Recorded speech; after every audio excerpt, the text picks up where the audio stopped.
அரசியல் வெங்காயத்தின் அன்பு வணக்கம். கடந்த 2 நாட்களாக ஒரு 2 வெவ்வேறு மாநிலத்தோட செய்தி நம்மளை சின்னதாக டிஸ்டர்ப் பண்ணிக்கிட்டே இருந்துச்சு. சின்னதாங்கிறத விட ரொம்ப பெருசாகவே டிஸ்டர்ப் பண்ணுச்சு. ஒரு செய்தி மகாராஷ்டிரா மாநிலத்தை சேர்ந்தது, இன்னொன்று நம்ம தமிழ்நாட்டை சார்ந்தது. மகாராஷ்டிரா மாநிலத்தில் ஒரு ஆணவ கொலை செய்தி, தமிழ்நாட்டில் ஒரு நாடக காதல் செய்தி. இது ரெண்டும் ஒரு மாதிரி நம்மளை ஒப்பீடு பண்ணுற மாதிரியே ஒரு மாதிரி தொந்தரவு பண்ணிக்கிட்டே இருந்துச்சு. முதல்ல மகாராஷ்டிரா சொல்கிறதுக்கு முன்னாடி நான் தமிழ்நாட்டோட செய்தியை சொல்லிடுறேன். தமிழ்நாடு திருநின்ற ஊரில் பெரியார் நகரில் வசிக்கக்கூடிய பிரியா அப்படிங்கிற ஒரு இளம்பெண். பிரியாங்கிறது ஒரு போலியான பெயர் தான், அந்த பெண்ணோட நிஜ பெயர் கிடையாது. நம்ம ஒரு கற்பனைக்காக சொல்கிறோம், ஆனால் சம்பவம் உண்மை. அந்த பெண்ணோட எதிர்காலம் தொட்டு நம்ம அந்த பேரை, உண்மையான பெயரை வெளியிடல. பிரியாங்கிற பெண் இன்ஸ்டாகிராமில் ஒரு பையனோட பழகுறாங்க, ஒரு இளைஞனோட பழகுறாங்க.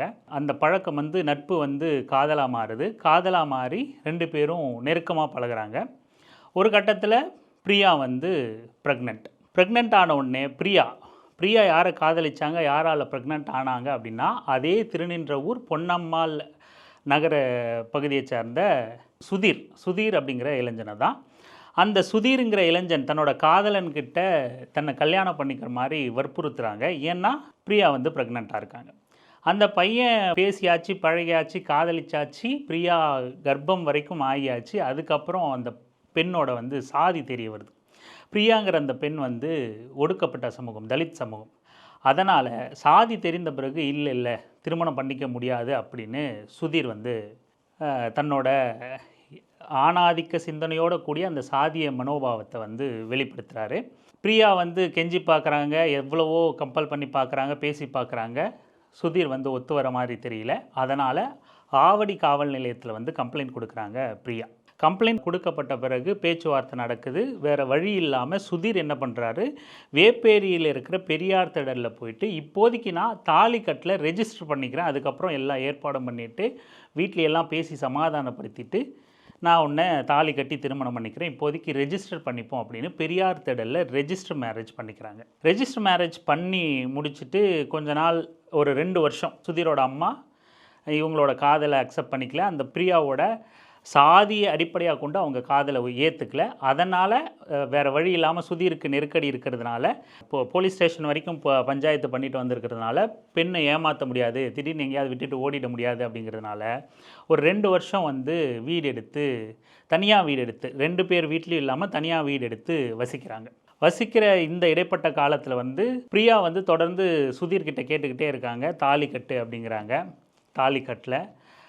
இந்த திருமணத்துக்கு முன்னாடியே குழந்தையை கலைக்க பல முயற்சிகள் நடந்திருக்கு.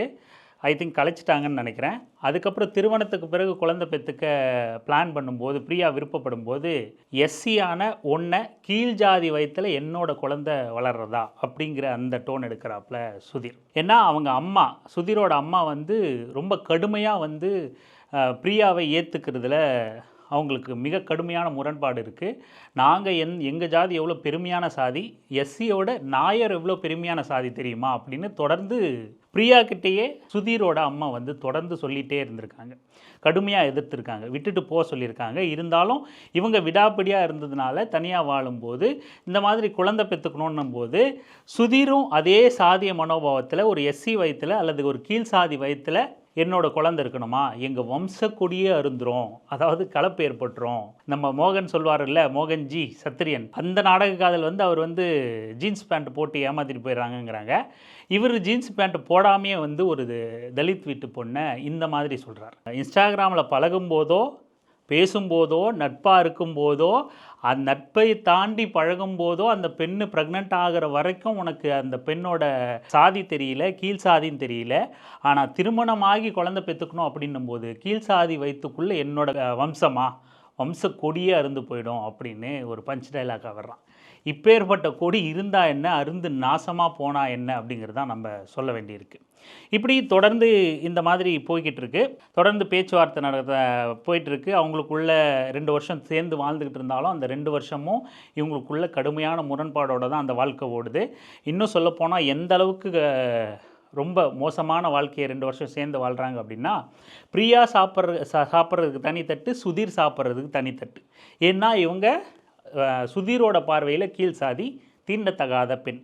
இதே சுதீரே சொன்ன வார்த்தை தான், நாமளாக சொல்கிறதில்ல. தீண்டத்தகாத பெண், நீ சாப்பிட்ட தட்டில் நான் சாப்பிட்டா தீட்டு. எது அந்த பெண்ணோட எல்லை மீறி பழகி அந்த பெண்ணை கர்ப்பமாக்கின இந்த நாய் வந்து அந்த பெண் சாப்பிட்ட தட்டில் சாப்பிட்டா தீட்டாயிடும் அப்படின்னு சொல்கிறான். அந்த மாதிரி தனித்தட்டு ஒரு எதேச்சியாக அந்த பிரியா வந்து அவங்களோட கணவன் அவனோட சுதீரோட தட்டில் சாப்பிடும்போது அவ்வளோ கடுமையாக கோவப்பட்டிருக்கான். என் தட்டில் நீ எப்படி சாப்பிட்லாம், நீ வேற ஆள், நீ தீட்டாயிடும் அப்படின்லாம் பேசியிருக்கான். அந்த அளவுக்கு மிகப்பெரிய சாதிய இறுக்கத்தோடு தான் 2 பேரும் 2 வருஷம் வந்து சேர்ந்து வாழ்ந்திருக்காங்க. இதற்கிடையில் தாலி கட்ட சொல்லி தொடர்ந்து வலியுறுத்திட்டே இருந்திருக்காங்க. எங்கள் வழக்கத்தில் ரொம்ப ஏழையாக இருந்தால் கூட மஞ்சக்கயிறு கட்ட மாட்டாங்க. அதனால் தங்கத்தில் தான் தாலி செயின் தான் போடுவாங்க. அதனால் வெயிட் பண்ணுன்னு சொல்லி இந்த பொண்ணை தொடர்ந்து ஏமாற்றிக்கிட்டே இருந்திருக்கான் இந்த சுதீர். தொடர்ந்து பிரியா நெருக்கடி கொடுக்க, திரும்பவும் அவங்களுக்குள்ள குடும்ப பிரச்சனை, பிரியா வந்து அவங்க மாமனார் மாமியார் வீட்டுக்கு போகிறது, சுதீர் வந்து சொல்லாமல் கொள்ளாமல் ரொம்ப ஒட்டுறவு இல்லாமல் 2 பேரும் சேர்ந்து வாழ்ந்து ஒரு துணி துவைக்கிறதுனா கூட பிரியாவை துவைக்க விடாமல் அந்த துணியை எடுத்துகிட்டு போய் வார இறுதியில் அவங்க அம்மா கிட்ட கொண்டு போய் துவைச்சிட்டு வர்றது இப்படின்னு போய்கிட்டு இருக்க, பெரிய முரண்பாடுகள் வர, ஒரு அழுத்தம் இருக்க, இடையில் ஏதோ ஒரு தடவை வந்து மஞ்சத்தாலி கயிறு கட்டியிருக்காப்புல சுதீஷுங்கிற அந்த பொறிக்கு பையன். இன்னும் பிரச்சனை போய்கிட்டே இருக்க ஒரு கட்டத்தில் சுதீர் என்ன சொல்கிறாப்புல, நீ செத்துட்டதுக்கப்புறம் உன் கழுத்தில் நான் தாலி கட்டுறேன் அப்படிங்கிற ஒரு வார்த்தையை சொல்கிறார். நான் எஸ்சின்னு தெரிஞ்ச பிறகு அதோட அவாய்ட் பண்ணுவேன். என் கூட வந்து குழந்தை பெற்றுக்க மாட்டேன், எங்கள் வம்ச கொடியாக அழுந்துரும், கீழ் ஜாதி வயிற்றுல என் குழந்தையா அப்படின்னு சொன்னார். இதே மாதிரி 1 வருஷம் கிட்ட என் தாலி கட்டாமல் அப்படியே வச்சுருந்தாரு. எங்கள் ஜாதியில் வந்து அடிமட்டத்தில் இருக்கிறவங்களும் மஞ்சள் கயிறு கட்ட மாட்டாங்க. நீ செத்துரு, நான் செத்த பிறகு நான் கட்டுறேன் அப்படின்னு சொன்னான். இந்த வார்த்தை ரொம்ப முக்கியமான வார்த்தை. நீ செத்துட்டதுக்கப்புறம் உன் பணத்துக்கு நான் தாலி கட்டுறேன் அப்படிங்கிற வார்த்தை ரொம்ப முக்கியமான வார்த்தை. அதுக்கப்புறம் பிரியா வந்து கை அறுத்துருக்காங்க. அவங்க தொடர்ந்து இப்போ போராட்டத்தில் இருக்காங்க. இது ஒரு பக்கம் போய்கிட்டு இருக்கு. இப்போ நம்ம இந்த வார்த்தையிலிருந்து அடுத்த செய்திக்கு, அடுத்த மாநிலத்துக்கு நம்ம போவோம். நீ செத்துட்டதுக்கப்புறம் நான் தாலி கட்டுறேன் அப்படிங்கிறது. அந்த வார்த்தையோடு நம்ம மகாராஷ்டிரா மாநிலத்துக்கு போனோம் அப்படின்னா, அந்த மாநிலத்தில் சாக்ஷம் தத்தே அப்படிங்கிற பையனும் ஏஞ்சல் மம்த்வார் அப்படிங்கிற ஒரு இளம் பெண்ணும் 2 பேரும் ரொம்ப உயிருக்குயிராக காதலிச்சுட்டு வந்திருக்காங்க.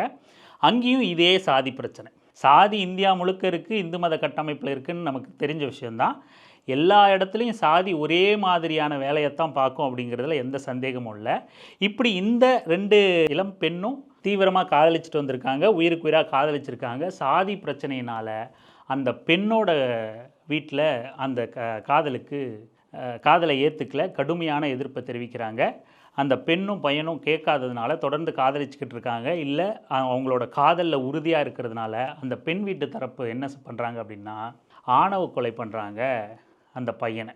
ஆணவ கொலை பண்ணிவிட்டு அந்த பெண் பிணமாக அந்த பையனோட வெறும் உடல் வந்து அவங்க வீட்டுக்கு கொண்டு வராங்க. கதறி அழுதுகிட்டு இருக்காங்க. அப்போ அந்த காதலி வந்து என்ன செய்கிறாங்க அப்படின்னா, தன் காதலனோட உடலில் தொட்டு தாலி கட்டிக்கிட்டு இனிமே நான் இவங்க வீட்டில் மருமகளாக வாழ போகிறேன் அப்படிங்கிற செய்தியை சொல்கிறாங்க. இதுதான் நான் என் வீட்டுக்கு என் அப்பா அம்மாவுக்கு கொடுக்குற தண்டனை அப்படின்னு சொல்கிறாங்க. 2 வார்த்தையும் இங்கே தான் நம்ம ஒப்பிட்டு பார்க்க வேண்டியது இருக்குது. ஒருத்தன் தமிழ்நாட்டில் இங்கே ஆசை வார்த்தை காட்டி ஏமாற்றி பழகி வேறு வழி இல்லாமல் ஒன்று சேர்ந்து வாழ்ந்தாலும் நீ செத்துரு நான் தாலி கட்டுறேன் அப்படிங்கிறான். இங்கே தன் காதலனோட உடல் மூலமாக பிணத்திலிருந்து தாலி கட்டிக்கிட்டு நான் என் அப்பா அம்மாவுக்கு தண்டனை கொடுக்குறேன், என் காதல் இப்பயும் ஜெயிக்கும் அப்படின்னு சொல்லிட்டு அந்த பெண் வந்து அங்கே அவங்க அப்பா அம்மாவுக்கு வந்து ஒரு செய்தியை சொல்கிறாங்க. என் காதல் ஜெயிச்சிருச்சு, நான் அவங்கள தண்டிக்கிறேன் காலம் ஃபுல்லாக. நான் அவங்க வீட்டில் வாழக்கூடாது, சாதி ரீதியில் என்னை பாகுபாடு பார்த்து தானே என் காதலனை நீ கொன்ன, காலம் ஃபுல்லாக நான் அவங்க வீட்டு மருமகளாக தான் வாழுவேன், உன் சாதியை நொறுக்குவேன், நான் உன்னை அவமானப்படுத்துவேன், என் காதல் இங்கேயும் ஜெயிக்கும் அப்படின்னு சொல்லிட்டு இறந்த தன் காதலன் மூலமாகவே தனக்கு தாலி கட்டிக்கிட்டாங்க இந்த பெண். இந்த இந்திய கட்டமைப்பில், இந்து மத சூழலில் இளைஞர்கள் இயல்பாக எழுற இயற்கை உணர்வான காதலுக்கு எப்பேற்பட்ட ஒரு சூழலை இந்த சமூகம் நமக்கு கட்டமைச்சு கொடுத்துருக்கு அப்படிங்கிறத பாருங்கள். ஒரு காதலுங்கிற ஒரு விஷயத்துக்கு தினம் தினம் போர்க்களத்தில் நம்ம வாழ வேண்டியதாக இருக்குது. இந்த போர்க்கள வாழ்வு கூட ஆணுக்கும் பெண்ணுக்கும் சரிசமமாக இருக்கா அப்படின்னா அதுவும் கிடையாது. ஆண் வந்து சாதிய முரண்பாடுகளில் இல்லை சாதிங்கிற போர்க்களத்தை எதிர்கொள்ள வேண்டியது இருக்குது அப்படின்னா பெண்ணுங்கிறவள் சாதிங்கிற போர்க்களத்தோடு சேர்த்து ஆணாதிக்கம் அப்படிங்கிற மிகப்பெரிய போரையும் சேர்ந்தே எதிர்கொள்ள வேண்டியது. காதலோடு சேர்த்து ஆணாதிக்கத்தை எதிர்கொள்கிறதுக்கு உதாரணம் தான் திருநின்றவூர் பிரியா. சாதிங்கிற மிக கொடூரமான இந்து மத கட்டமைப்பை எதிர்கொள்கிற விஷயத்துக்கு உதாரணம் தான் நம்ம மகாராஷ்டிராவில் ஏஞ்சல் மமித்வார். இந்த 2 செய்தியை இந்த சமூகத்தோட இப்படி ஒரு கோர முகத்தை உங்ககிட்ட இந்த செய்தியை சொல்லணும் அப்படிங்கிறதுக்காக தான் இந்த பதிவு.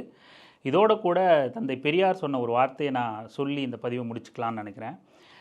தந்தை பெரியார் சொல்வார், என்னோட நோக்கம் கடவுள் மறுப்பு இல்லை, சாதி ஒழிக்கணும், ஏற்றத்தாழ்வை ஒழிக்கணும், அதுதான் என்னோட நோக்கம். சாதிக்கு எதிராக முட்டுக்கட்டையாக இருக்குது அப்படின்னா மதங்கிறான், மதத்துக்கு கடவுளுங்கிறான், அதனால் நான் கடவுளை தூக்கி போட்டு கொளுத்து அப்படிங்கிறேன் அப்படின்னு சொல்லுவார்.